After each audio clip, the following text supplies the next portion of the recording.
You're muted. Okay, thanks for that. Good morning, good afternoon, good evening to wherever you are, and welcome back to the L1X AMA. It's been a quite busy month, and it's been a very exhaustive month.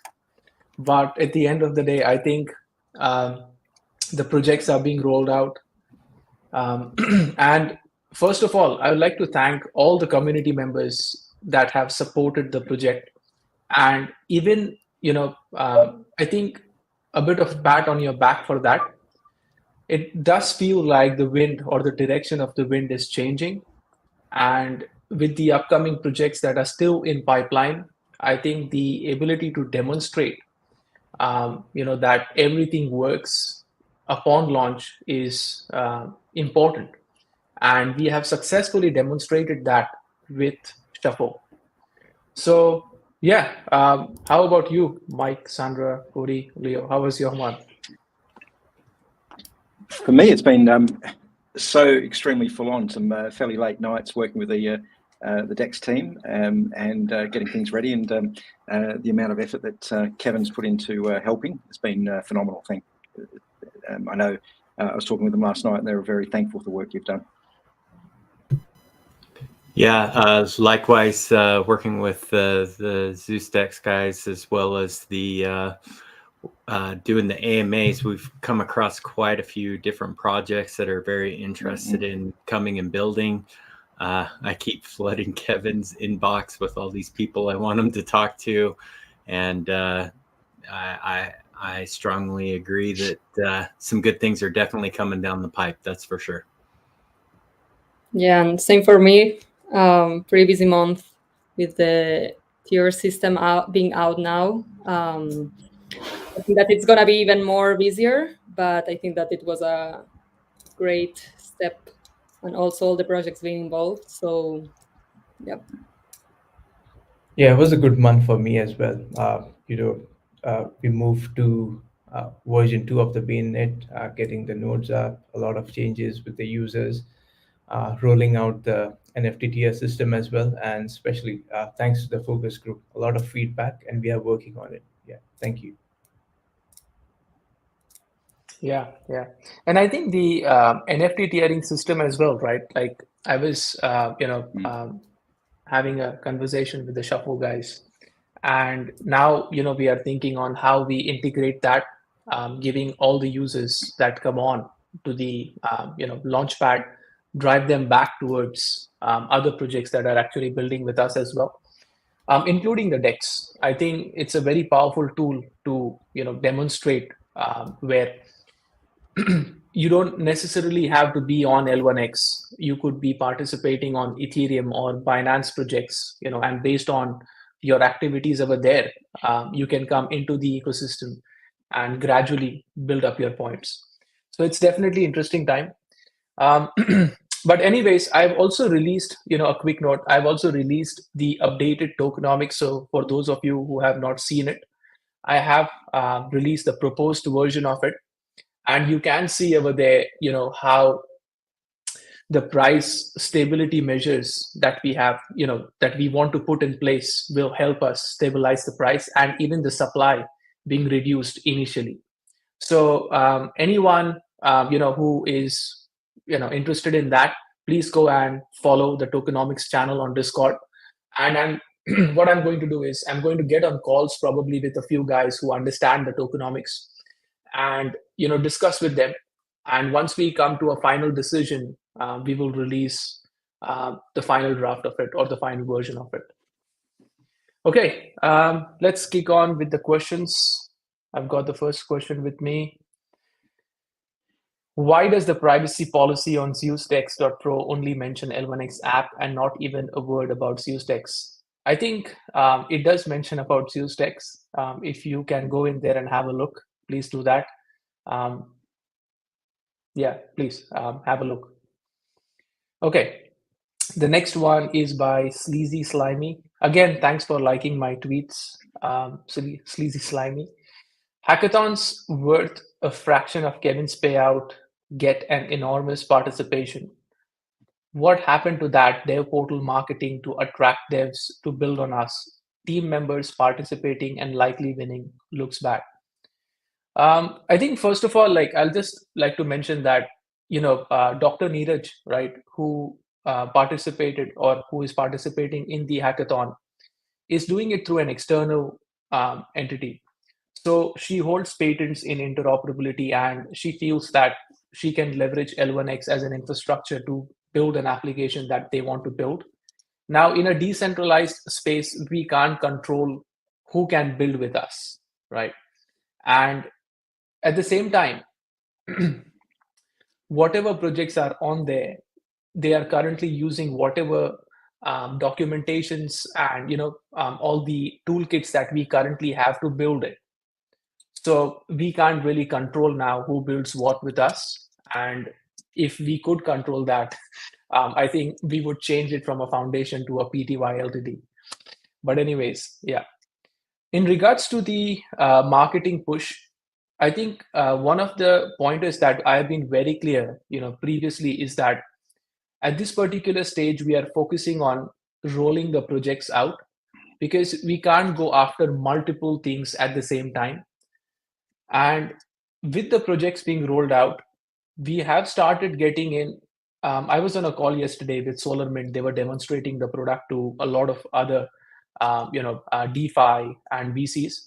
So basically, the ability of a success of a product or a project, cascading into another projects coming to build with us, that will also push the development angle, right? People see that, okay, you as community members are very engaged with these products coming out. And when we release a couple of projects, that's the time we will go hardcore into the developer portal or the developers being able to build with us. Not to say that we are completely not focusing on the hackathon, but at the same time, measuring each and every thing at like you can have time, money, no energy, right? Measuring all these things at the same time, you'll never have everything. So we will get to it. Okay, the next point, again, by Sleazy Slimy, is alpha growth was meant to get us on DEXs and centralized exchanges. Is this halted because we don't have 5 to 6 projects yet? We no longer have the agreement with alpha growth. And one of the reason in there was all the projects that they were recommending required us to provide liquidity, right? And I mean, the whole tenet of it was building on layer 1x, using your community to get the liquidity and pushing the product. So we are a tech company, we are not a liquidity provider. So that was the reason. And anyways, I think with the upcoming projects, one of the good things that has happened out of it is that these projects are referring other projects to come and build with us, right? Because they've seen, they worked with our dev team, they worked with whatever is out there in terms of the toolkit. So that's something that the projects itself will push. Okay. Are we going to have funds put into liquidity on the DEX? It's been a pain point ever since the swap came out. Yes. So we have partnered up with Zeus DEX in a way where the whole tenet of L1X app, right, is that all the liquidity that is currently in there will be taken on and put into a global liquidity pool, which is going to be based on the user's permissions. And that will allow all the other projects that is building with us as well to tap into that liquidity. So I don't know the specifics of ZeusDex and when they're launching the products. I wish I did, and I wish I had a percentage in that, because I definitely think it's a great product. But yeah, when they release those pools, once we have discussion, they release those pools which need to have the liquidity. We will put the liquidity in there. And one of the other component to this is the connectivity of the swaps, because the swaps is what is going to make us the money, right? It's going to make the money in terms of the fees, and not only for liquidity movements between chains, right? But also with the fact where if you wanted to, let's say, sell a specific product and the user doesn't have a digital asset on that specific network, you could still use the liquidity movement, tying it up to different launch pads, marketplaces. Like, for example, imagine if someone, when Shuffle Labs integrates the XTOC infrastructure for the swaps, they could accept in ETH, get L1X, and that's fees for us. So that's the vision we are taking in terms of integrating liquidity movements into the smart contracts for the upcoming projects and whoever wants to integrate with that. I don't know, Mike or Cody, if you have something to add to that in terms of the DEX strategy or. There's probably some things that are coming up in one of the questions that's coming up very shortly. I can answer. So I might maybe hold off that so we're not repeating. Yeah, all right. Okay. So the next question is by Dave Jones. How is quality testing being done? Thoughts on making a beta testing group for feedback before full release? Maybe Sandra, if you want to take that one. Yeah. So there's a dedicated team for quality and testing that they carry out functional usability and regression testing. Also, additionally, they conduct user acceptance testing, complete all the final checks before deployment, and after launch, the application is monitored. So there's quite a dedicated team that they are being sure that everything is okay, not previously but also once it's out there. And regarding the group or the testing group from the community, for example, in that NFT tier system, we had the help of around 20 members of the community that were really supportive on the early stages of the creation, but also during the progression of the flow, and also post-launch. We have been receiving a lot of feedback that helped to have what we have out there. I think that this was really useful for us to understand not only from our perspective, but also from the community. And for sure, we will be doing more of this. People who were part of this team or of this group were users that has been very involved from the beginning with us, and we welcome everyone that wants to be part to also reach to us. And of course, we always value that feedback. It's like having different perspectives. So yeah. To kind of add to that too, there's a couple of people in that group that I appreciate. I'm not going to call them out by name, but I love how they have the mentality that they just want to try to break it. And that's basically what we need during the testing phases to make sure that it's an ironclad, it's nailed down, it's going to be a good project right out of the gate. So you know who you are. I appreciate you, and I appreciate that mentality, because that's the kind of feedback that we get. Because I mean, these people are the ones that are submitting like 2 or 3 pages of a doc of different bugs and different feedback and enhancements that they think would be very beneficial. So if you guys, to echo what Sandra said, if you guys have that type of mentality, get active so that we can get you onto the next focus group. Yeah. And again, just to add to that, I think from a technical standpoint, there is only that much of testing that you can do, right? I think the best testers in the world are your users. And for us, the community members are the initial set of users that, can provide robust feedback, because they are involved in the tech. It is their tech itself, right? The tech belongs to the community. And we appreciate all the community members, who jump on to provide feedback. And I do get a lot of feedback from people about various things, and I take it very, I acknowledge it in terms of, okay, but at certain times we have certain things going on in the pipeline, we have to prioritize, and that's the decision making we have to do. And we have also spoken to all the projects that are building with us, where there are 2 pipelines to launches. One is reducing the tech integration when you launch your product first. And number two is making sure that you launch it with a beta access to it. So I would definitely say that take the beta access seriously, and at the same time, rewarding the early test, community members that test the product is also important because you're spending your time. So even that is in pipeline as to how we want to reward you with the NFT tiering system. So if you go in there and you find certain bugs, and it is noted that you find certain bugs, you will be given points for it. So definitely that's something that we take seriously.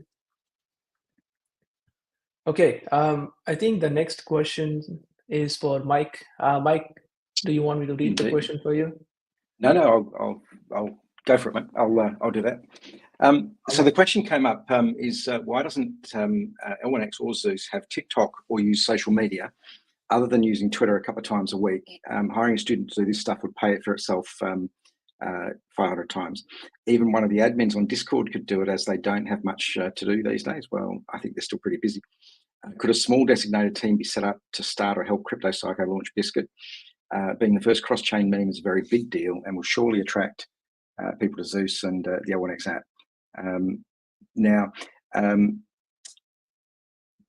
To understand the sort of community concerns, there's really two questions there. The first one is around lack of social media presence, the absence of a more active social media strategy, particularly on platforms like TikTok, and the second one being around the missed potential of a cross-chain meme, and the community believing that the launching a cross-chain meme like Biscuit could significantly boost the visibility and adoption of L1X and Zeus.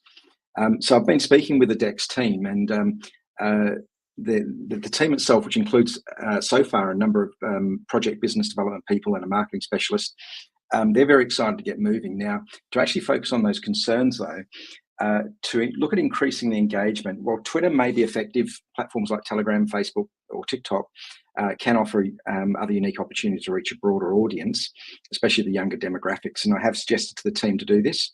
They're most certainly got that on their radar, and I know they're looking at it.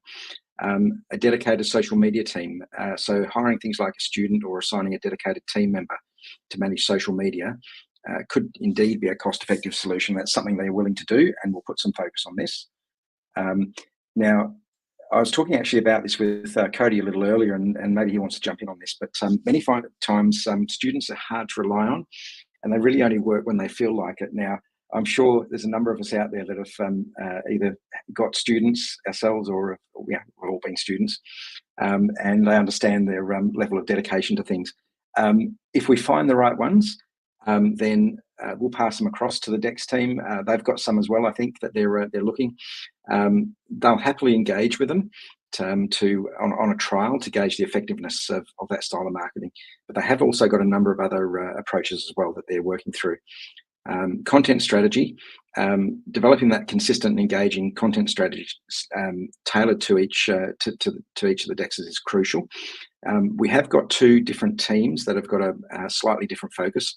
Obviously, we've got the Zeus DEX team focusing on the utility tokens, both new and existing, and combining that with the L1X new minting capability that will benefit the Zeus DEX for those new launches.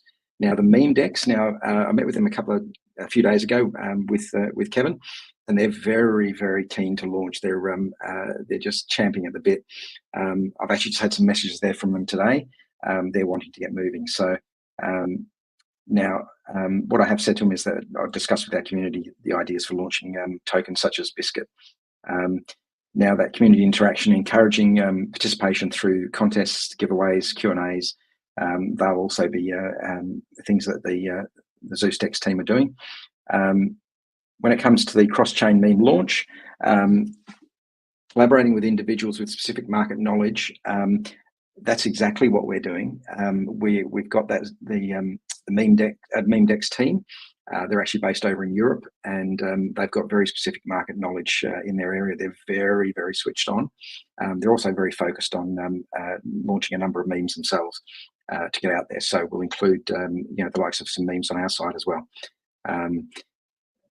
You've also got to look at ensuring that both the DEXs are fully integrated across those multiple blockchains, increasing the appeal and the adoption. So that's something that Kevin's actually and the devs have been doing, and I think it's going to be a game changer. Yep. Cody, have you got anything to jump in there from your chats? Good. Well said. Okay. Yeah, I agree, and I think it's definitely like, I mean, from the marketing standpoint, right? Like, even I was a little surprised by the text guys haven't created anything, but at the same time, I kind of feel where they're definitely, like, I think, as far as I understand, like, they're definitely taking the approach of, build, make sure that everything works, it's secure, grow it, on a gradual basis.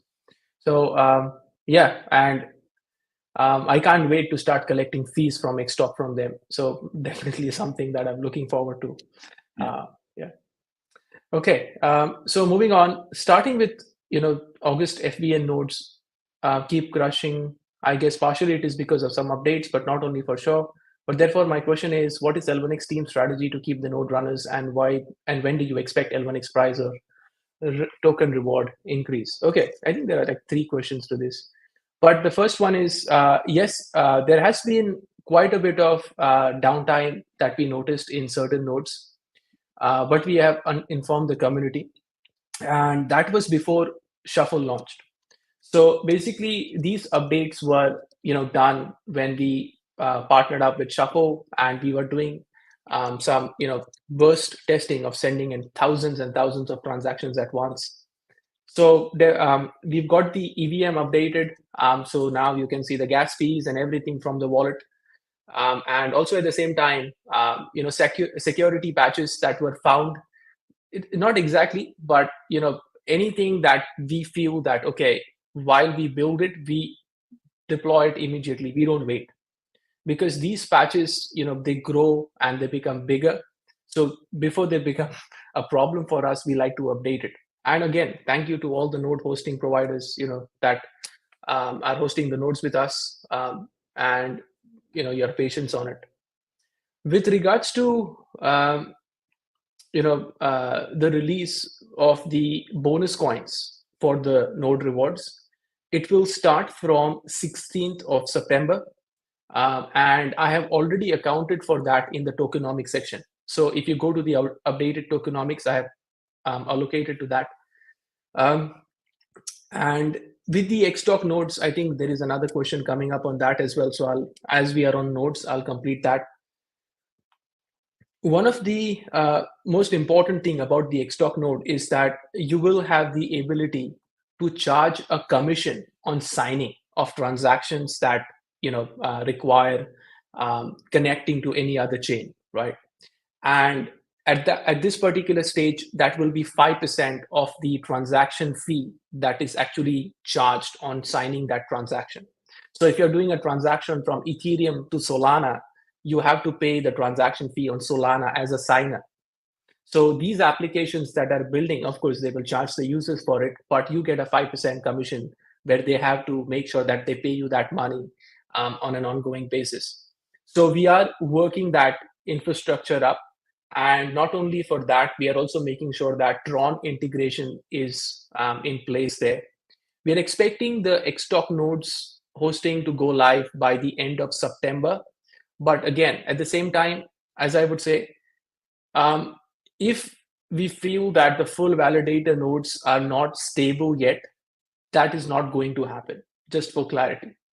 And you will know. So if the full validator nodes don't keep going down, or if there are certain things that we have to focus on the full validator nodes, then definitely the Xtalk nodes will be postponed, because we can't handle 2 of them at the same time. All right. I think the next question, I think there are next couple of questions are for Leono. Leono, do you want to take that up? I think you're muted. Yeah, sorry. So one question was asked about storing the private key, on the node host.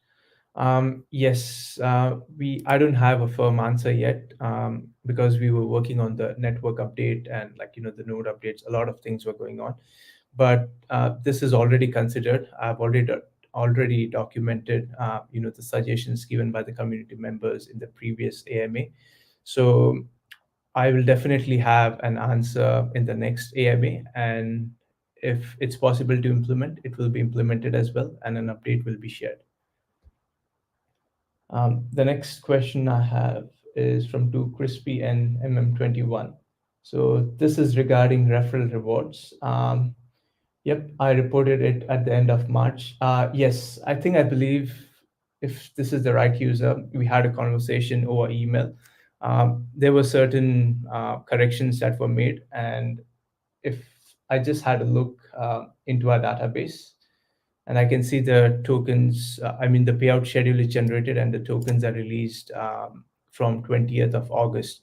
So if there is still an issue, or if you still are not receiving the amounts right, please reach out to me in the same email thread, and I'll fix it for you. MM21, I'm unsure who this user is.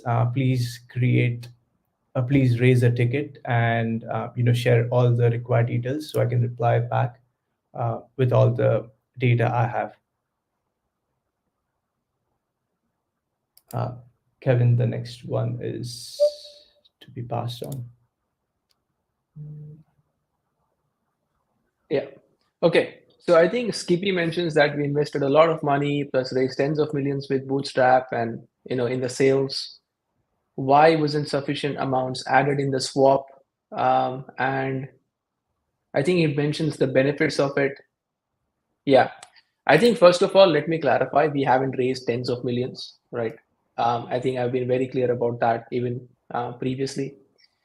Yeah. And I think the most important part, as I mentioned over here, is that this liquidity that is coming up, right? We want to make it a part of the global liquidity pool in terms of the projects partnering up with us. And next month onwards, this liquidity will be pushed with the liquidity that the ZeusTex collects. And all the projects that are going to be actually building will have the ability to tap into this liquidity. Okay. I think the comments in the comment section, I see that one of the comment was deleted. I think let's just leave the comments there. Let's not delete anyone. Okay. Moving on. I think Diono, that's your question. Yeah. That's for me. So Langer 70. Yes, everything with the NFTs. I understand it's in the wallet. Some are still in the testnet. So since we have launched the L1X NFT tier, we'll be adding these NFTs over there as well in a similar UI, and you will be able to mint the tokens. You will be able to mint the NFTs. And your question regarding L1X app NFT, L1X app NFT is already present in the NFT tier module. So I'm assuming this question is typed a bit earlier than the module released. Okay. Over to you, Kevin. Yeah. All right. The next question is by Richard G. It's a good question. All right. So what is the short midterm plan for the L1X app? I'd imagine the app would be very well funded and will likely have a lot of runway. Okay. So there are 4 to 5 points to this. I've noted it down. The first one is that think of the app like a budget planner, right? So, you have your banking accounts that are integrated in there, and then you go in and have the best decision in terms of financial planning where you can actually invest this money, right? So the L1X app acts as the interface for us where different type of people coming in, it can be developers, it can be projects, it can be everyday users, right? It can be the explorer that we need to actually show to the people. It becomes a house for us where we can hold all these things without having it at multiple different places. So we don't have to manage multiple different projects, right? Because it will be there'll be so much of redundant cost that will be associated to that. So to keep the cost low, I think L1X app definitely is an interface platform for us. The second one is it is going to be one of the primary tools that we will use to push the NFT tiering system.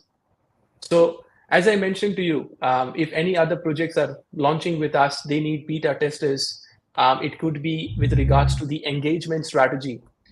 all this type of information, right, is going to be available on the L1X app. So you as a user don't have to keep a track on 10 different places, as to 10 different things.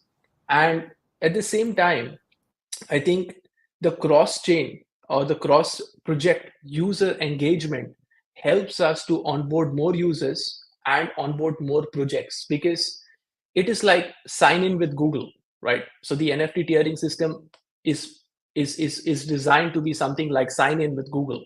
All these projects that are trying to build with us, if you have an NFT tier, right, you will want to go and sign into their particular project with that particular account, so that you can get more points through that. And it's beneficial for them as well, because they can easily keep a track on your activities in terms of what best to provide to you. So I do believe that these kind of wallet abstraction strategies that allow you to sign in with Google to an application and stuff, is there are too many of them. And again, at the core level, if you can sign in and at the core I can understand you are an X user, it is safe for you and it is beneficial for the project to have you onboarded, right? How many times have we skipped signing up and just sign in with Google, right? Allow the permissions and go there.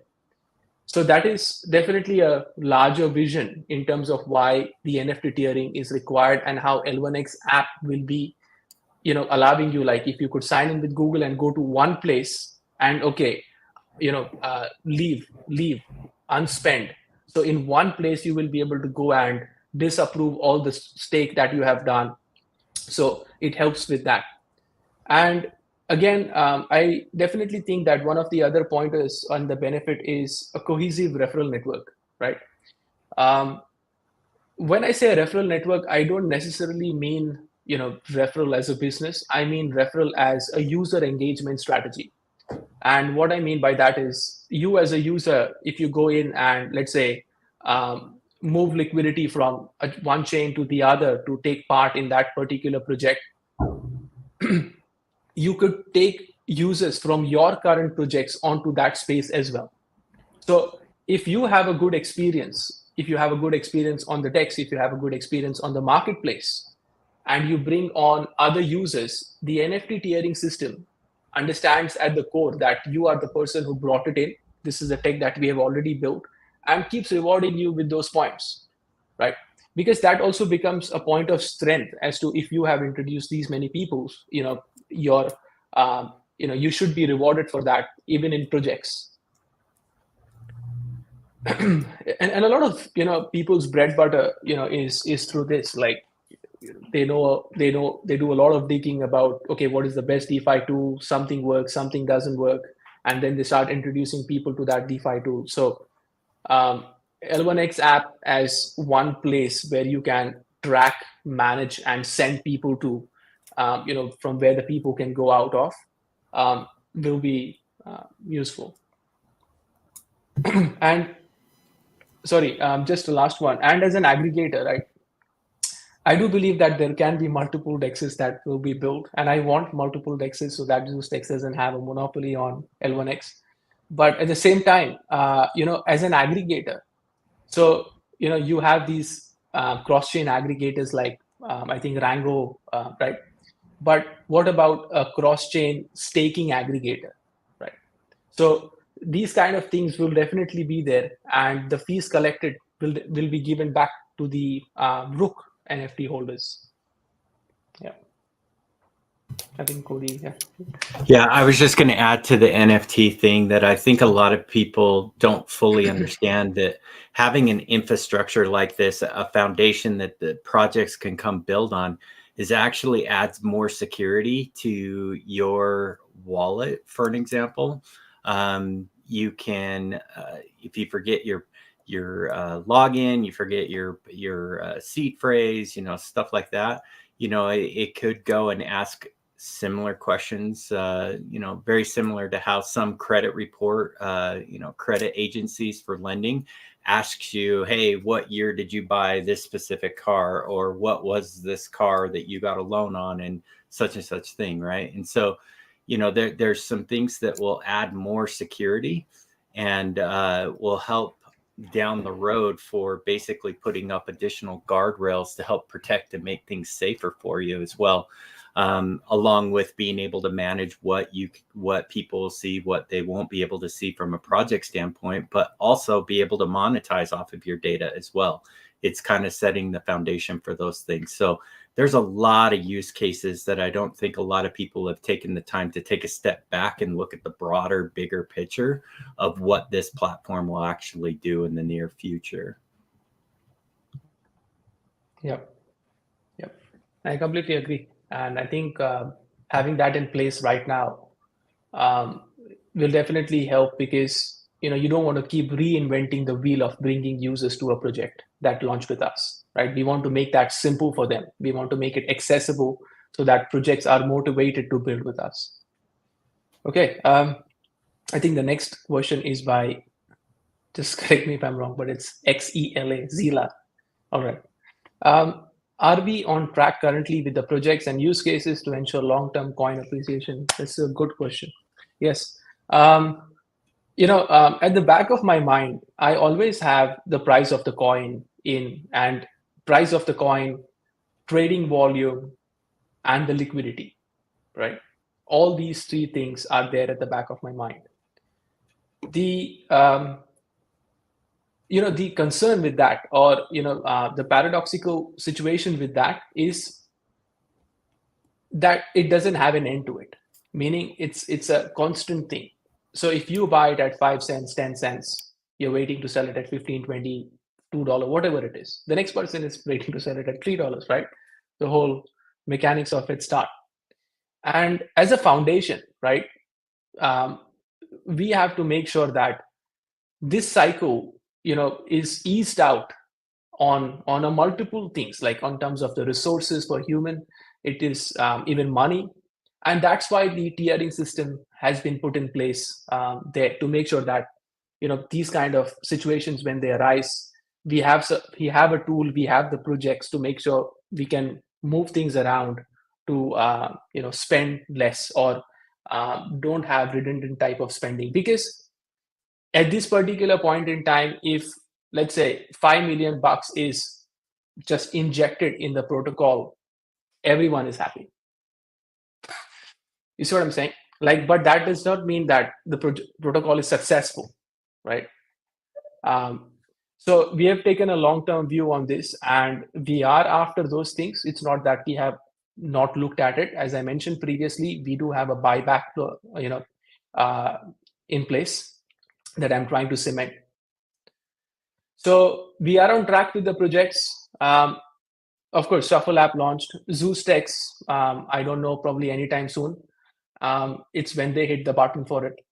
I believe that it was ready, but whenever they hit the button for it. Galaxy Studios and Solar Minter are coming on consecutively. I think Galaxy Studios is going in next week. Again, creating the buy pressure for the coin, and even Solar Minter. Yesterday, I had a nice call with the Solar Minter guys, and they've come up with some great products that, when integrated with Xtalk, would definitely help, like automatically creating your liquidity pool, and even sniping with first 50 accounts as to, okay, you go and collect the liquidity as much as you can, right, from your own liquidity pool. So these kind of products are being built by these guys. All right. So the second one is by Zila. We are operating with a senior management team of 3 people. Is that the intended structure or number going forward to achieve our goals? Yeah, I think it's a good point. And it's definitely been a journey of people coming in, people leaving. But I've started taking a long-term view on people, right, rather than a short-term. And I shouldn't, but let me.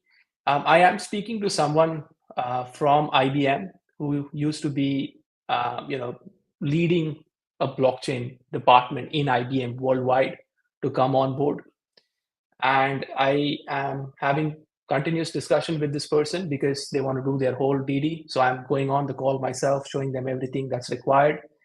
But I'm very positive that when this person comes on board, they personally know founders of Chainlink, various protocols out there, and they can help, right?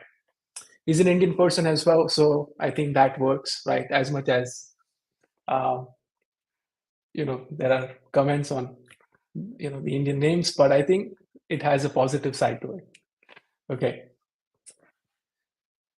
How are we going to get enough liquidity onto the new Zeus DEX to ensure success, please? Well, I can't speak on their behalf for sure, but whatever liquidity we have, that is definitely going to be a part of the global liquidity pool. But yeah, I think if Mike and Cody speak to them 90% more than me. So if you want to add something in. Yeah, I can go. So when it comes to the liquidity, taking a step back and looking at what they're going to be introducing, Kevin has kind of talked about it already, which is this global liquidity pool. This is actually a pretty unique, innovative take on leveraging the XTalk capabilities, but also allowing us to basically kind of create opportunities for a lot of smaller dexes to come together, a lot of projects to come together that may not have a lot of liquidity to compete with the big Uniswaps and things like that. And so the Zeus DEX network is what they're calling it, is going to be where people can tap into these liquidity pools. And because of the way that they've structured it, it also invites a lot of like token projects to come on to help add liquidity. And so, instead of focusing on trying to acquire large liquidity providers, relying on a lot of different community members to come in and help provide that liquidity, it's actually kind of spreading the wealth a little bit among the different projects, different dexes and things like that, because, this way they can definitely earn while still retaining custody of their liquidity that they have, and being able to have special incentives and perks on top of that. So the, I guess you could call it an evergreen type of growth strategy that they have is definitely something that's very unique and has not been seen before. And I'm pretty sure you guys will start getting some more and more information as it kind of rolls out here in the next week or two. Yeah. Go ahead. I think Mike, you want to say something? Or I'll probably just add a little bit in there, and from Cody, just to expand on that. One of the things that we've also discussed with them is being able to create specific liquidity pools. They can create their own pools, so users can go on there. If they want to have their own particular pool, they can do that. And where's that important? Well, that can be very important for things like the meme DEX, where you might have some very disparate types of tokens out there. You want to pair off, I don't know, a meme coin sitting on Solana with one sitting on another chain on BSC. You've got the potential of actually creating a pair there. Now, a lot of people may not necessarily understand it, but the concept is around creating specific pools to enable faster and easier transactions. And those people that set up those pools can get good rewards from that. And there's a very specific use case that the meme DEX guys were actually talking about the other day around that. So that to me is pretty exciting. Yeah. And I think, with the liquidity, right? And one of the thing that goes unnoticed is, let's take the example of the swap, right, where the liquidity is in there.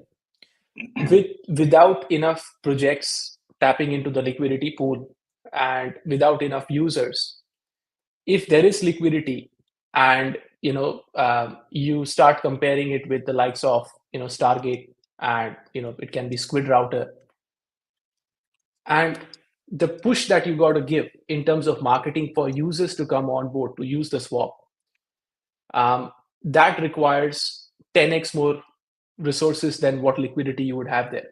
So right now, the pointer is there is less liquidity.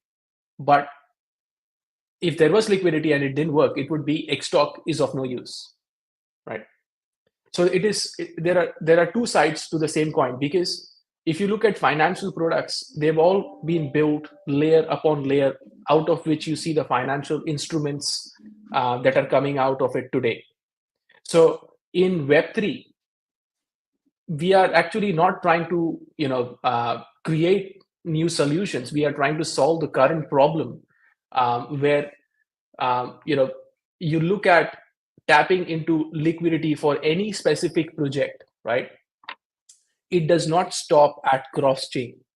It also extends to where, what kind of liquidity do I require to push this project, right? From what type of users do I need the liquidity to push these projects? And one of the feature on ZeusDex that I actually personally have been seeing over or have looked at is a strategy as to how we can punch in liquidity into the protocol, right? Because liquidity for a layer 1 does not mean that there has been only transfer of liquidity from other network into L1X, but it also means ownership of other networks liquidity by the protocol and the applications being built on it. So even there is that angle that has to be taken into perspective. Okay, so the next one is, one of the key objectives from previous AMAs was stabilizing the core. Could you please expand on the progress on that front, please? And what does that actually mean? Okay, so I've sent through a text.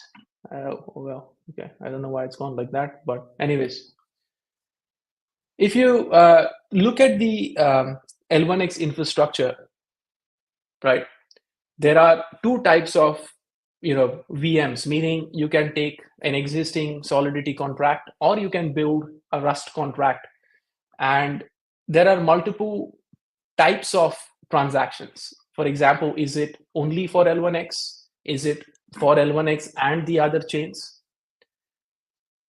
To extend onto that, there are multiple types of ways you can store your data, right? So if you think about it this way, or if you just picture this, you can have so many different type of transactions types that overlap with each other, right? And the problem is not the fact that these transactions don't work. The problem is when the overlapping happens, how do you deal with race conditions? How do you deal with transaction breaking? How do you deal with blocks not being produced? So all of this has to work simultaneously. Again, it is a complicated technology, but the application of it is simple, right? So to solve these things, there are so many types of tests. There are so many types of situations that a developer has to go through to even understand something like this can happen, right? And developers are human beings. They make mistakes, and they make more mistakes than the other people. So when I say stabilizing the core, it means making sure that these overlappings, right, don't result into security breach. They don't result into breaking of the node, and so forth. Okay, the next one is about the balancer pool opening. I think we've already mentioned these pools will be opened up on ZeusDex in the coming month. There are a couple of pools. So yeah. The next one is by NeedX. I don't exactly understand this question, but I'll give it a try. When will we be able to do EVM wallet swaps with our X wallet L1X address? I sent a tiny amount of ETH to my L1X wallet address to test it out, and L1X app recognizes my asset balances across the EVM chains on the asset bar, but won't let me swap from them, and the swap page says I have 0 ETH balance. Two things that you can try. One is, of course, making sure that you are on the right network when you're trying to do the swap. And the second one I would say is that L1X, or if you're talking about X wallet, right, that actually means that you will only be able to do L1X related transactions, right? It doesn't allow you to send ETH out of it because that's not the use case for it right now. So the use case is pretty simple, and it's an open source code. So if you feel that you want to improvise onto it, it's there on the foundation GitHub. It's been open source for a while. So if you want to go in and propose some things, you can go to the dev portal, propose a plan, right? We will take a look at it. But again, depends on the number of resources we got available to even look at it, right? I hope I answered that. Okay, so when is the new tokenomics and funding AMAs as promised by Kevin in 15th August AMA? Okay, I think I got to give it to the the memory of the community members. It's great. So I have released the draft of it. So the content for it has been released into 3 different sections. So the first one talks about the updated tokenomics as it is. The next section talks about the comparative study between the version 1 and version 2. And the third one is the same as what was previously there, which is the version 1. There is also a Discord channel called Tokenomics. What we will do is, once the community members can digest this information, we will go onto the Discord channel and start communicating there. I'll take a note of all these points, and then we'll schedule a call with the community members that have actually contributed to the discussion. Once we have this final, I'll get onto the AMA, bring on the community members who are with me on that particular call, and go through it with you, and also give you rationale on various things. Okay. So the last one is by Lucius Suspicious. And again, thank you for liking all my tweets. Does the team consider to raise the rewards for the node holders? Yes, from the mid of next month, 16th of September next month, and it has already been accounted for in the tokenomics document. Yes, I think that's all that I have with me right now. Do we have any questions from the comments? Okay. There is one. Yeah, go ahead. Anyone wants to jump in? I was just going to read this one to you, Kevin. How does your approach to eliminating race conditions between L1X VM and EVM in the Shuffle app compared to solutions implemented by Ethereum? It's an excellent question. So if you look at the Ethereum transactions, right, there is a local node. So from your computer, you send the transaction to that local node. The local node then sends that transactions to the validators, and a block proposer is selected and it proposes the block, right? Even in the beacon chain. In our case, what happens is you have the L1X VM and EVM, out of which both of them are part of the same consensus layer. We have 2 types of pools or mempools that work together. The first one is that when the transaction comes in, the transactions that are not finalized are kept in that queue in the node. When the VM picks it up, right, the VM that picks it up has to be selected by what type of transaction it is. So if it is an L1X VM transaction or L1X EVM, but they both are part of the same mempool in the beginning. And even the nonce structure, if you see for L1X VM and L1X EVM is the same. So your nonce for L1X EVM is not different than L1X VM. If you go on MetaMask, customize your nonce over there, you will be able to see your nonce that you send on L1X VM as well is the same.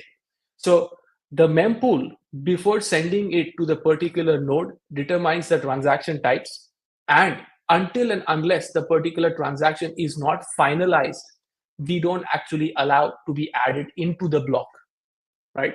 Once the transactions is added into the block proposer picks it up, validates it again, and sends it across. So in this way, you have a transaction coming into the node. The nodes decide where the transaction has to go towards.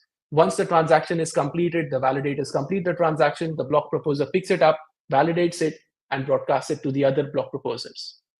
So an additional mempool has helped us to keep this transaction structure clean with the same nonce. Nowhere in a layer 1, will you see that there are 2 VMs that are working that have the same non-structure? That was one of the biggest challenge. And why do we have 2 VMs? Because we started off with RBPF systems, and the speed of execution for DeFi products on eBPF systems is definitely faster, right, compared to your Solidity. But in order for developers to start on board into the L1X as an adoption thing, we have used L1X EVM into it. So we do believe that we don't want to, get stuck onto the EVM stuff. We do believe the L1X VM is great, and Shuffle app is built on L1X VM. It's not an EVM product. Yeah, I hope that answers the question.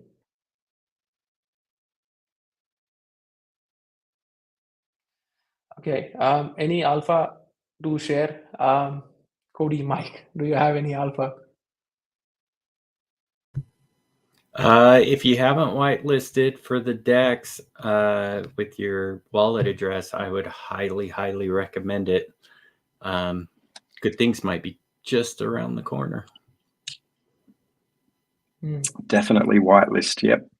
All I know is I got an invite today from the Zeus Discord. Yeah, I think Chaos 77 has sorry, Mike. I think the guys are giving out too much alpha. But anyways, is the Chaos 77. Is marketing pool and advisor pool already fully allocated, or is it possible for future advisors? Okay. The advisor pool is empty, 0%. Nobody has got out of it. All of that goes into treasury. The marketing pool, yes, we have used some funds from the marketing pool over there, which were to be given to participants or agencies. It could be. What kind of certificate is tied to the pool? I don't understand that. Okay. If 12.5% is indeed allocated for expert, it means that public sale participants will get more tokens than since the 5% allocated to public sale wasn't sold out. Is that correct? Yeah, I think that's right. So any unsold coins from the public sale or even the private sale goes into the treasury. Right? So that's right. Now, do we burn those coins or not? That's a discussion that we need to have. Or do we keep them, for future capital raise? That's also a question we need to have with, the community members into that economics channel. Okay. Any other question?